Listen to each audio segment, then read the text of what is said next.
الحمد لله نحمده ونستعينه ونستغفره ونؤمن به ونتوكل عليه فنعوذ بالله من شرور أنفسنا ومن سيئات أعمالنا من يهده الله فلا مضل له ومن يضلله فلا هادي له ونشهد أن لا إله إلا الله وحده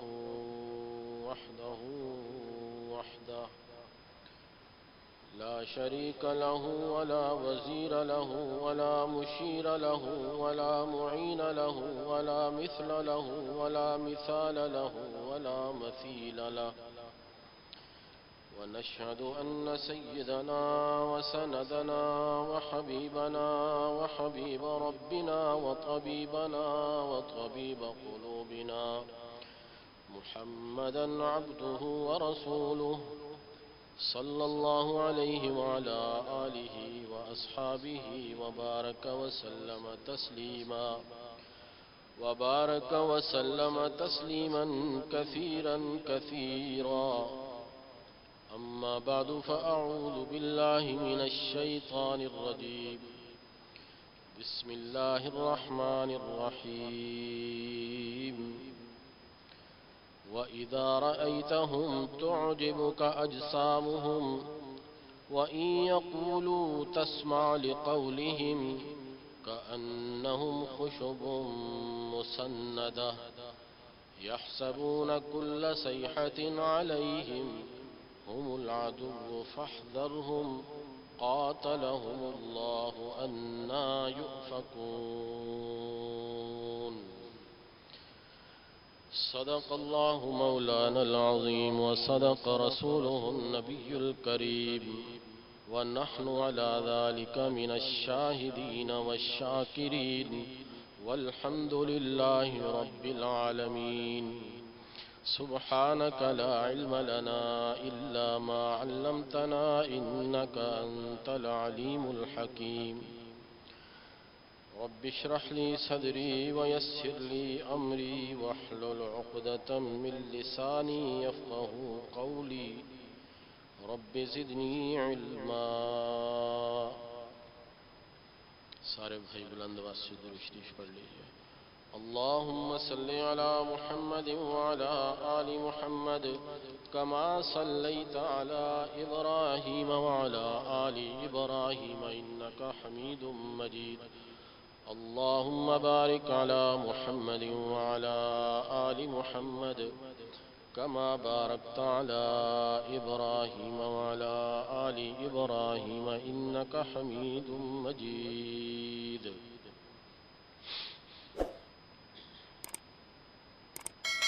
میرے عزیز بھائیوں دوستوں اور بزرگوں،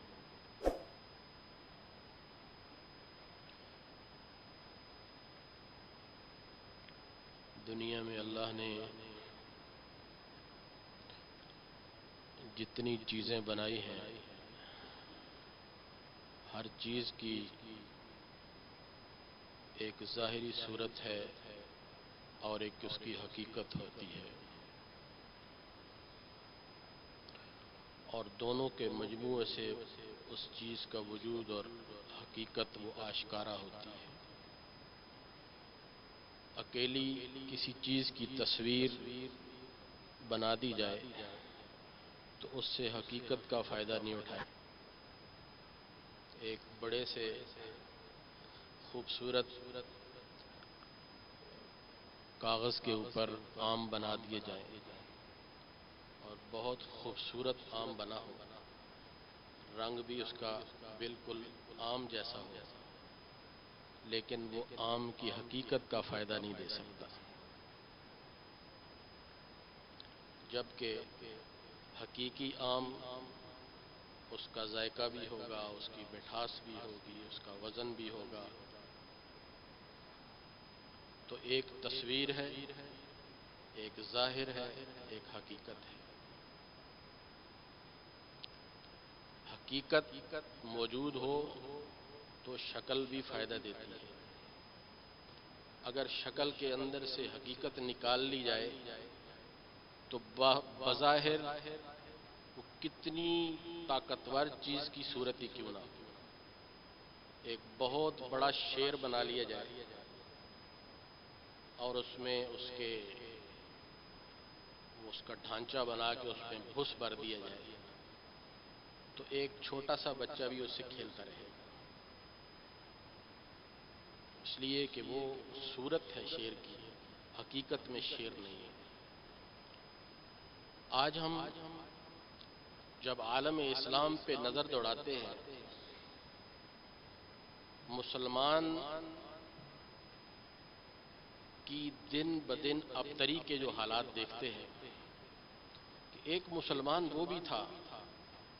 کہ جس طرف چلتا تھا کامیابی کے دروازے کھل جاتے تھے، جہاں قدم رکھتا تھا برکتیں اور رحمتیں اترتی تھیں، جس طرف رخ کرتے تھے اللہ کامیابیاں کھول دیتے تھے۔ ایک وہ بھی مسلمان تھے، آج ہم بھی مسلمان ہیں، کوئی فرق تو ہے کہ وہ صورت اور سیرت والے تھے، شاید ہم صورت والے ہیں، وہ حقیقت اور شکل دونوں کے ساتھ تھے، ہمارے پاس شاید حقیقت نہیں ہے یا حقیقت کھو گئی ہے۔ اس لیے آج پوری دنیا کا مسلمان وہ عالم کفر کے ہاتھ میں کھلونا بنا ہوا ہے۔ جب اسلامی تاریخ کو دیکھتے ہیں تو پتہ چلتا ہے کہ جہاں مسلمان نے شکست کھائی ہے، ہم سمجھتے ہیں کہ مسلمان نے شکست کھائی ہے، مسلمان نے کبھی شکست نہیں کھائی، مسلمان ہو اور شکست کھائے اور کفر سے یہ ہو نہیں سکتا۔ شکست جو کھائی ہے وہ ہر دور میں کوئی میر جعفر اور میر صادق اسلام کے آستین میں رہے، جس کی بظاہر صورت بظاہر نام مسلمان والا، صورت مسلمان والی، لیکن اندرون خانہ منافقت بھری ہوئی ہے۔ میں نے پچھلے جمعہ پہ عرض کیا تھا کہ اللہ نے ایک بستی کی مثال دی، ضرب اللہ قریۃ، ایک بستی کی مثال دی، کانت آمنۃ مطمئنۃ، بڑے اطمینان والے، بڑی رحمتوں والے، بڑی برکتوں والے، پھر کیا ہوا؟ ان میں منافقت آئی تو اللہ نے اپنی نعمتوں کو کھینچا۔ یہ امن بھی اللہ کی نعمت ہے، سکون بھی اللہ کی نعمت ہے، اور بظاہر صورت ہو اور اندر حقیقت نہ ہو تو قرآن بھی کہہ رہا ہے وَإِذَا رَأَيْتَهُمْ تُعْجِبُكَ أَجْسَامُهُمْ، بڑے بہترین کپڑے، بڑا اپنا دکھلاوا کرتے ہیں، ہم مسلمان ہیں، وَإِن يَقُولُوا تَسْمَعْ لِقَوْلِهِمْ، اور ان کے نعرے سنو، ان کی باتیں سنو تو متاثر کرتی ہیں، تقریریں متاثر کرتی ہیں بہت۔ كأنهم خشب مسندہ، کھوکھلی لکڑیاں ہیں، كأنهم خشب مسندہ، جن کے پیچھے IMF کی ٹیکیں لگی ہوئی ہیں، جنہوں نے عالم کفر کی ٹیکیں لگائی ہیں، اگر وہ ٹیک اتار دی جائے تو کھوکھلی لکڑی اترے گی اور گرے گی اور ٹوٹ جائے گی۔ كأنهم خشب مسندہ، ہاں مسلمان تھے، حقیقت والے مسلمان تھے۔ آج عالم کفر 1400 سال پہلے ہمارے پیارے آقا علیہ الصلوۃ والسلام نے ارشاد فرمایا کہ میرے صحابہ وہ کیا وقت ہوگا جب دنیا کا کفر وہ مسلمانوں سے ایسے کھیلے گا، وہ مسلمانوں سے ایسا برتاؤ کرے گا، وہ مسلمانوں پہ ایسا ٹوٹے گا جیسے لوگ دسترخوان پہ کھانے کے لیے بیٹھتے ہیں۔ صحابہ نے عرض کیا اللہ کے رسول، طاقت کم ہو جائے گی، اسلحہ کم ہو جائے گا، عددی برتری کم ہو جائے گی، وسائل کم ہو جائیں گے؟ آپ نے فرمایا نہیں، کچھ بھی کم نہیں ہوگا، دو چیزیں کم ہو جائیں گی، ایک بڑھ جائے گی اور ایک کم ہو جائے گی۔ میرے صحابہ تم میں وہ دو چیزیں ہیں اور ان میں وہ کم ہو جائیں گی۔ کون سی؟ حب الدنیا و کراہیت الموت۔ دنیا کی محبت یہاں کوٹ کوٹ کوٹ کے بھری ہوگی، اس محبت میں ماں اور باپ بھی نہیں نظر آئیں گے، رشتے بھی نہیں نظر آئیں گے، وطن بھی نہیں نظر آئے گا، دھرتی بھی نہیں نظر آئے گی، معاشرہ بھی نہیں نظر آئے گا، مادیت کی چادر چڑھ جائے گی۔ حب الدنیا و کراہیت الموت، موت سے ڈریں گے، مر نہ جائیں کہیں، مر نہ جائیں کہیں، حالانکہ موت کا وقت مقرر ہے۔ میرے نبی کے وہ صحابہ جن کی صورت بھی تھی، سیرت بھی تھی، جن کا ظاہر بھی تھا، باطن بھی تھا، جن کی ظاہری شکل بھی تھی، اخلاق سے بھی بھرپور تھے، اعمال سے بھی مزین تھے، نبی کی سیرت سے بھی مزین تھے۔ ہاں، وہ ایک صحابی ربیع ابن عامر رضی اللہ عنہ، وقت کا بڑا، جس طرح آج کا امریکہ ہے اس وقت کا کسریٰ تھا، کسریٰ کی حکومت تھی، رستم کا دربار تھا۔ ربیع ابن عامر، وہ سپہ سالار نے ان کو اپنا سفیر بنا کے بھیجا، کسریٰ نے خود مطالبہ کیا تھا۔ وہ وقت تھا جب صورت اور سیرت دونوں تھیں، ظاہر اور باطن دونوں تھے، وہ وزن تھا اس کے پاس۔ ربیع ابن عامر ایک سادہ کپڑوں میں گدھے کے اوپر سوار، گھوڑا بھی نہیں تھا، گدھا تھا، ایک پرانی تلوار کے ساتھ جب کسریٰ کے محل کے پاس پہنچتے ہیں تو اس کے سپاہیوں نے روک لیا، انہوں نے کہا مجھے جانے دو، مجھے بلایا گیا ہے۔ انہوں نے کہا پھر گدھے سے نیچے اتر کے اور اسلحہ ہمارے والے کرو۔ انہوں نے کہا نہ اسلحہ چھوڑوں گا نہ گدھا چھوڑوں گا، یہ گدھا بھی ساتھ جائے گا، اسلحہ بھی ساتھ جائے گا، اگر نہیں تو میں واپس جا رہا ہوں اور نتائج کے ذمہ دار تم خود ہوگے۔ وہ حیران ہو گئے، یہ سپر پاور کو دھمکی دے رہے ہیں؟ نے کہا اچھا جاؤ، ہنسنے لگے۔ انہوں نے اپنے گدھے کو لیا، چلتے چلتے اس کے رستم کے جس جگہ پہ بیٹھا تھا اس کے ساتھ جا کے اپنے گدھے کو باندھا، باندھنے کے بعد اس کے قالین کے اوپر اس کو چاک کیا، تاریخ میں لکھا ہے، اور زمین پہ بیٹھے۔ تو کسریٰ پوچھتا ہے رستم کہ یہ تم زمین پہ کیوں بیٹھے ہو؟ اس نے کہا یہ تو جو جن چیزوں سے متاثر کرنا چاہتا ہے میں اس سے متاثر نہیں ہوتا، یہ تیری مزین کی ہوئی چیزوں سے ہٹ کے میں اللہ کی زمین پہ بیٹھتا ہوں۔ تو پھر اس نے سوال کیا کہ کیوں آیا ہے تو، کس لیے آیا ہے، کیا لینے آئے ہو؟ اس نے کہا لینے کچھ نہیں آیا، سن لو، ابتعثنا اللہ، مجھے اللہ کے حکم سے آیا ہوں۔ پوچھا کیوں؟ ابتعثنا اللہ لنخرج العباد من عبادت العباد الى عبادت رب العباد۔ او رستم اور تیرے جتنے ماننے والے ہیں، وہ جتنے آگ کے پوجا کرنے والے ہیں، وہ جتنے تیرے سپاہی ہیں اور جتنی تیری حکومت ہے اور جتنے تمہارے لوگ ہیں، ان کو میں یہ دعوت دینے کے لیے آیا ہوں، لنخرج العباد من عبادت العباد، لوگوں کو بندوں کی بندگی سے نکال کر بندوں کے رب کی بندگی میں ڈالنے کے لیے آیا۔ تین باتوں میں سارا مدعا بیان کیا اس نے، لنخرج العباد من عبادت العباد الى عبادت رب العباد ومن ضیق الدنیا الى سعۃ الاخرہ، اور دنیا کی تنگی سے، دنیا کے قید خانے سے نکال کر تمہیں میں آخرت کی وسعتیں دکھانے کے لیے آیا ہوں کہ اللہ نے جنت بھی بنائی ہے، اللہ نے جہنم بھی بنائی ہے، اللہ نے کتنی کھلی دنیا بنائی ہے۔ ومن جور الادیان، اور یہ مذاہب کے جور سے اور ظلم سے نکال کر الى عدل الاسلام،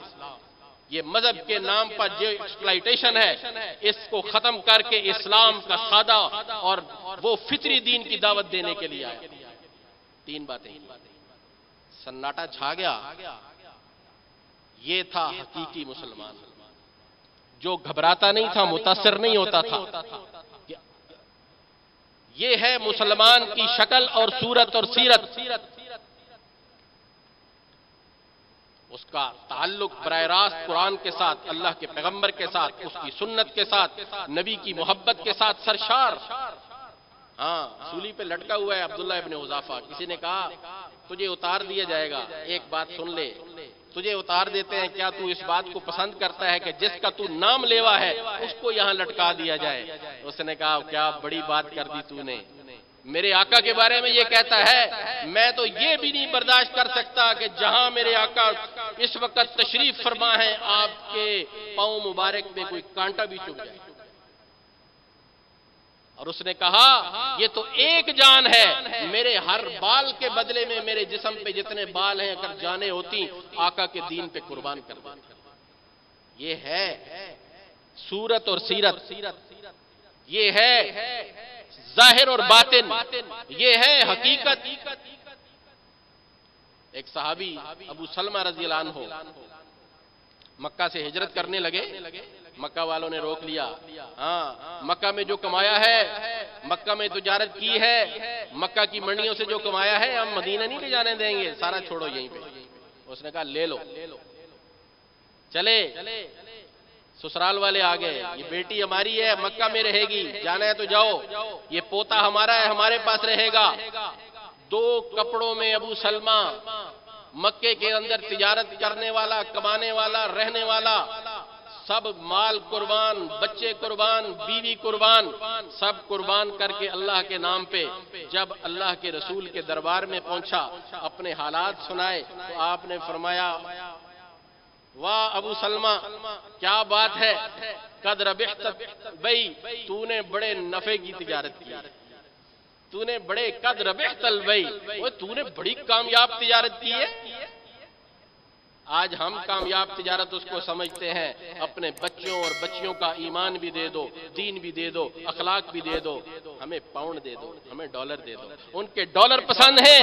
ان کے پاؤنڈ پسند ہیں, اس کے بدلے میں اپنا ایمان بیچنا آسان لگتا ہے. یہ ظاہر اور باطن کی بات ہے, یہ حقیقت اور تصویر کی بات ہے. مسلمان جب حقیقت پہ تھا, یرموک کے میدان میں خالد ابن ولید کے کان میں آواز پڑتی ہے, کسی نے جب یرموک میں وہ کافروں کی تعداد کو دیکھ کے صرف اتنا کہا, کیا بات ہے, لاکھوں کی تعداد تھی, ادھر مسلمان ہزاروں میں تھے. خالد ابن ولید نے کہا خاموش ہو جاؤ, اس سے دگنے بھی اگر لے آئے تو خالد ابن ولید اکیلا ان کے لیے کافی. یہ ہے مسلمان. میرے عزیزوں اور دوستوں, جیسے ایک جاہل کو پوٹری میں کوئی سونار کو بڑا وہ ہیرے ڈال کے دے دے, اور جس کو پتہ نہ ہو وہ غلیل میں ڈال کے مارتا رہے. مسلمان کے پاس قرآن کی طاقت, مسلمان کے پاس کلمے کی طاقت, مسلمان کے پاس خدا کی قسم میرے نبی کی سنتوں کی طاقت ہے, لیکن ہمیں اس طاقت کا احساس ہی نہیں ہے, اس کا استحضار ہی نہیں ہے, ان اعمال کا استحضار ہی نہیں ہے, اس نماز کا اور مصلی کا استحضار ہی نہیں ہے. ہم تو انہی کی آنکھ سے دیکھتے ہیں, ہم تو انہی کی سوچ سے سوچتے ہیں جس طرح کافر سوچتا ہے. کافر تو دنیا کو سامنے رکھ کے سوچتا ہے, مسلمان دین کو اور آخرت کو سامنے رکھ کے سوچتا ہے. اور اگر یہ سوچ نہیں ہے تو پھر یہ آیت وَإِذَا رَأَيْتَهُمْ تُعْجِبُكَ أَجْسَامُهُمْ, جب تو دیکھے گا تو ان کے کپڑے, ان کا زہری ڈیل ڈول, ان کے نعرے, ان کی باتیں وہ بڑی اعلیٰ ہے. كَأَنَّهُمْ خُشُبٌ مُسَنَّدَةٌ, لیکن وہ کھوکھلی لکڑیاں بن چکی ہیں. ان کو کافروں کی ٹیکیں لگی ہوئی ہیں, کہیں وہ کسی مدد کی ٹیک, کہیں مدد کا کشکول, اور جب وہ اپنا کشکول اپنی ٹیک ہلانے کی کوشش کرتے ہیں میں ہاتھ جوڑتے ہیں, مائی باپ معاف کر دیجئے, آئندہ نہیں کریں گے, جس طرح آپ کہیں گے اس طرح ہم کریں گے, جیسے تم نظام کہو گے اس طرح چلائیں گے, جو تم کہو گے وہ کریں گے, جس عالم کو کہو گے وہ تمہیں دیں گے, جس کو کہو گے اس کو مار دیں گے, جو تعلیمی نظام تم کہو گے وہ ہم چلائیں گے, جس چیز کو ہدف کرنا کرو گے وہ ہدف کر دیں گے. تم اپنی این جی اوز لاؤ, ہم کہیں گے ہماری کتابیں تم چھاپو. اتنا مسلمان کمزور ہو گیا کأنہم خشب مسندہ, کھوکھلی لکڑی بن گیا. صرف وجہ یہ ہے, منافق 2 قسم کا ہوتا ہے, ایک اعتقادی منافق ہوتا ہے, ایک عملی منافق ہوتا ہے. اللہ ہمیں اعتقادی نہ بنائے جو دل کے اندر کفر رکھتے ہیں, لیکن عملی نفاق یہ ہے, اسلام کا جھنڈا بھی ہے, قرآن بھی ہے, نماز بھی ہے, روزہ بھی ہے, پیغمبر کی سیرت بھی ہے, نام بھی لیتے ہیں, کہتے بھی ہیں اس میں کامیابی ہے, لیکن ظاہری زندگی اور جو ہماری وہ کہتے ہیں نا جو حالات حاضرہ ہمارے بتا رہے ہیں وہ یہ بتا رہے ہیں کہ اس پہ ہمارا یقین نہیں ہے، یقین اسی پہ ہے جو جس زندگی کو وہ گزار رہے ہیں۔ جب تک وہ یقین نہیں بنے گا لا الہ الا اللہ محمد الرسول اللہ، لا الہ الا اللہ اللہ مقصد زندگی اور نبی علیہ الصلوۃ والسلام کی طرز زندگی، پھر پوری دنیا کا کفر مل کے جس طرح اس دور میں وہ پکا مسلمان تھا، وہ ظاہر اور باطن والا مسلمان تھا، وہ تصویر اور حقیقت دونوں موجود تھی۔ آج تصویر نظر آ رہی ہے لیکن حقیقت ڈھونڈنے سے نہیں ملتی۔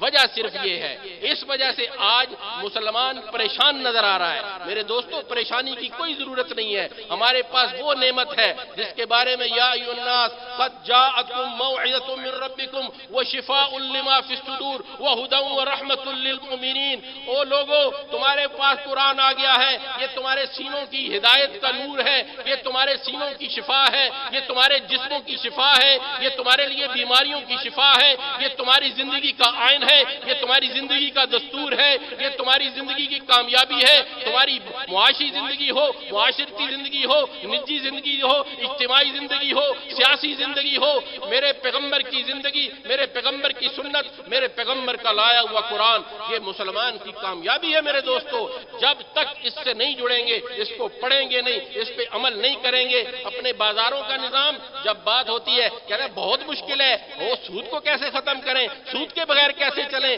جھوٹ کے بغیر کیسے چلیں، کرپشن کے بغیر کیسے چلیں۔ مسلمان پھر نفاق اور کیا ہے؟ نفاق تو یہی ہے، قرآن پڑھتے ہیں صبح، سورہ یاسین کی تلاوت کرتے ہیں، یاسین کیا کہتی ہے، سورہ بقرہ کی تلاوت کرتے ہیں، سورہ بقرہ کیا کہتی ہے، سورہ نساء کی تلاوت کرتے ہیں، سورہ حجرات کی تلاوت کرتے ہیں، سورہ توبہ کی تلاوت کرتے ہیں، 30 پاروں کی تلاوت کرتے ہیں، لیکن 30 پاروں کی تلاوت کرنے کے باوجود بھی جیسا کسی طوطے کو سکھایا گیا باغ میں نہیں جونا، پھل نہیں توڑنا، اس پہ نہیں بیٹھنا، ٹہنی پہ نہیں بیٹھنا، طوطے نے رٹ لیا باغ میں نہیں جاؤں گا، پھل نہیں توڑوں گا، ٹہنی پہ نہیں بیٹھوں گا، یہ طوطے کی رٹ ہے۔ تو جب مالک نے وہ کھولا پنجرا سیدھا باغ میں گیا، ٹہنی پہ بیٹھا، پھل کھانے لگا اور یہی پڑھ رہا ہے سارا دن، قرآن کی تلاوت بھی کر رہے ہیں، جھوٹ بھی بول رہے ہیں، کرپشن بھی کر رہے ہیں، سارا اسلام کے خلاف،